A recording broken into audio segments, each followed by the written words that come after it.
Been asking, how long can Aston Villa get away with winning games by scoring cracking goals from outside the box? Well, I'm here to tell you, we can do a little +1. That's right, we've added another win to the tally against Wolves, 1-0. We're going to be reviewing the game as we go through it. We're going to be looking at the stats, doing my player ratings and giving out my man of the match. Well, there's a pretty obvious winner, in my opinion, as Boubacar Kamara rockets one into the top corner from about 20-25 yards out, and we go third in the Premier League. If you are enjoying the content, we are now 92 subscribers away. I can't believe it. 92 away from 4,000. Now, it's absolutely free for you to go down and click that subscribe button. If you are an Aston Villa fan, if you're enjoying the content and you like everything that we're doing on the channel, really helps me out. Comment down below to let me know that you've done it like these two legends did last video, and you'll be in the next one. Let's get into it. And here we have the FootMob stats. Now, if I can do it without getting copyright striked, here's a 3-second clip of Boubacar Kamara scoring the absolute screamer. If not, you've just seen me sit there like that, so well done, I guess. Good for you. But anyway, let's get into the game. You can see from the momentum, this would suggest it was heavily all Villa, but actually, I think Villa might have slightly got away with one in this game. Another goal disallowed against Villa for offside, and it was offside, to be fair. The geezer was stood right next to Martinez, and it impeded him making the save. In terms of how they lined up, Andre, yeah, he played all right. Gomez played all right. I actually thought their best player was probably this lad out on the right-hand side. Strand Larsen, despite that rating, was an absolute handful and got the better of Pau Torres many a time in this game, and we'll come on to all the Villa ratings as well very, very soon. If we go to the stats for this game, however, you will see the one goal came from Boubacar Kamara outside of the box. Shot map, those are going to have to mainly be Yuri Tielemans. If I had to hazard it, yeah, Tielemans. Is that going to be Tielemans as well?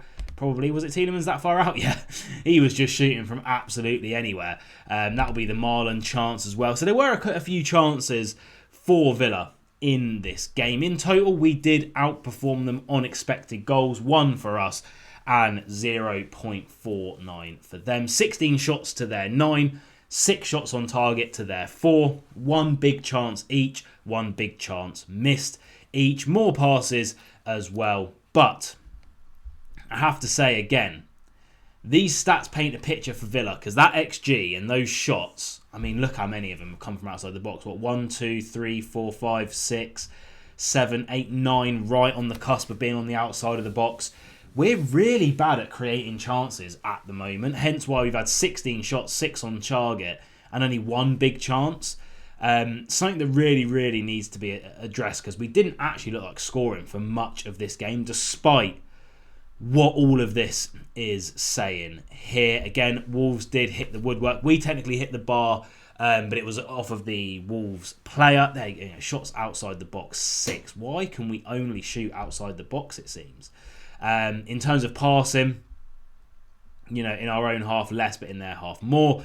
Accurate long balls, fine. Crosses, 24%. I don't know why we're so allergic to getting the ball in the box. But Jules won, I have to say. Wolves came and played a physical game and pressed Villa high. It's exactly what you need to do against this Villa team. But Villa did respond a lot better in this game than we did against Young Boys, who came to do the same thing. Now, what does this do for the table? Well, it's very good reading for Aston Villa. Wolves stay bottom of the league, 13 games, no wins, 2 draws, and now 11 losses, but probably one of their better games that they have played this season. Because of other results around us, like I say, as long as we won, it didn't matter. We were going to remain in the top 4. We currently sit 3rd. Chelsea will be kicking off against Arsenal in about 10 minutes. So if the unthinkable happens, I don't think Chelsea are going to be able to beat Arsenal personally. But if they do, they will leapfrog City to 2nd on 26 points. And we will go back down to 4th, which is where we'll finish. But if what I think the inevitable is going to happens, then Arsenal win. We remain 3rd, 2 points above Brighton, who we play next week. That's going to be an absolutely huge game. I believe that is on Wednesday or Thursday. I can't remember exactly which one it is. But other results, To be fair, you can see, if we ignore Chelsea and Arsenal, the form column of all the teams around Villa. Liverpool getting a win against West Ham. United picked up a win against Palace. Sunderland picked up a win, was against Bournemouth. Very good win for them. Brighton just beat Nottingham Forest, and City came through a really tough challenge against Leeds. So all the teams around us putting the pressure on, but Villa took it out of everyone else's hands and put it into our own to remain in the top 4. Let's hop in to the Rodgers Reports player ratings and have a little talk about each player and how they played in this game.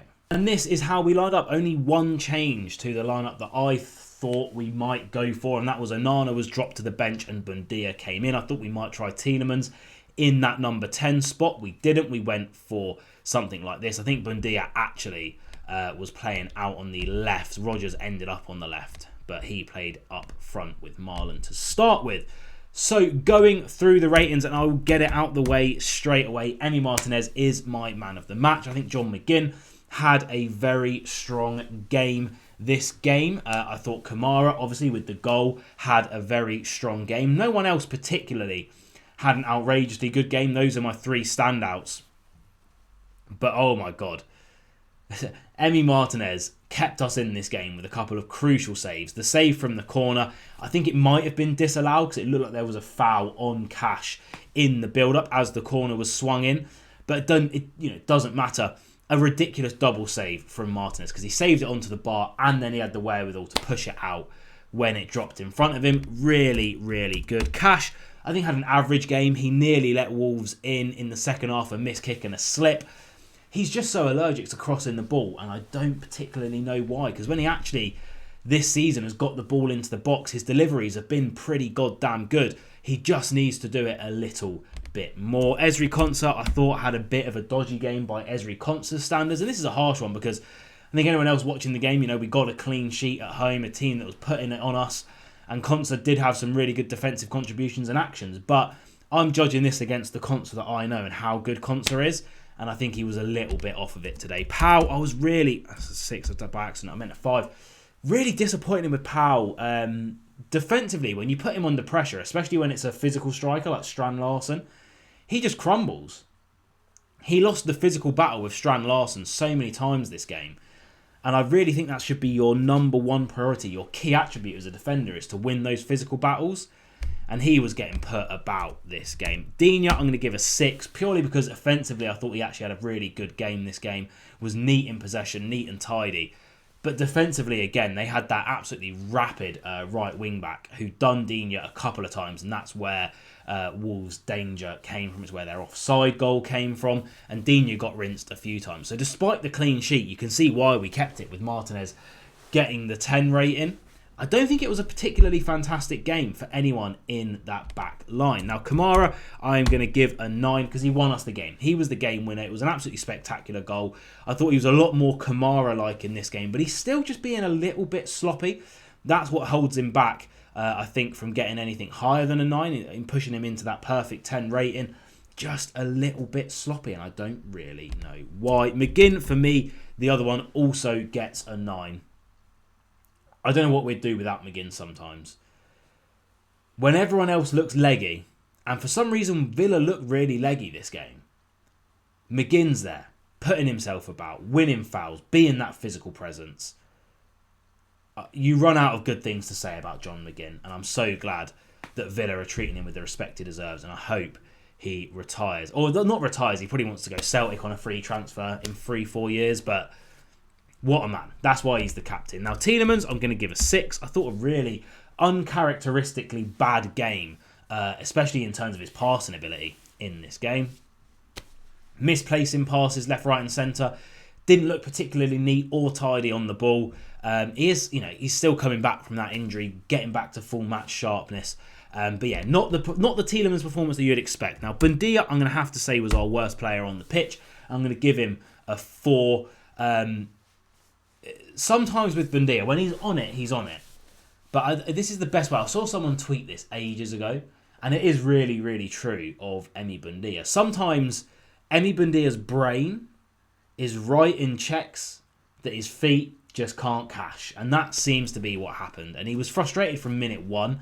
And when he's jumping about, I don't like it. Play with a level head. Play calm. Play well. and he didn't do any of those things. And I'll be surprised if he keeps his starting spot after this game. Rodgers, I would give a 6. Rodgers is either like all the way up here or all the way down there. Again, he's just being a bit sloppy at the moment. And then Marlon, I'm going to give a 6 as well, because we just couldn't get him in the game. And when we did, he was having a few snapshots that were blocked that looked all right. Nearly had a goal towards the end of the game.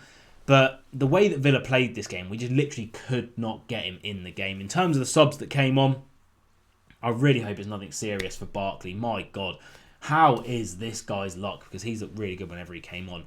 The one substitute I want to give a huge shout out to is Amadou Onana. I think with this Tielemans performance as well, I would be inclined to say at the moment Onana deserves that starting spot over him, because he came on and he was immense as always. But my man of the match, solidly, Emi Martinez. My 2 outstanding players, bar the man of the match, definitely Kamara and McGinn. But there you have it. Ultimately, we got the win, 1-0. I said it in my preview.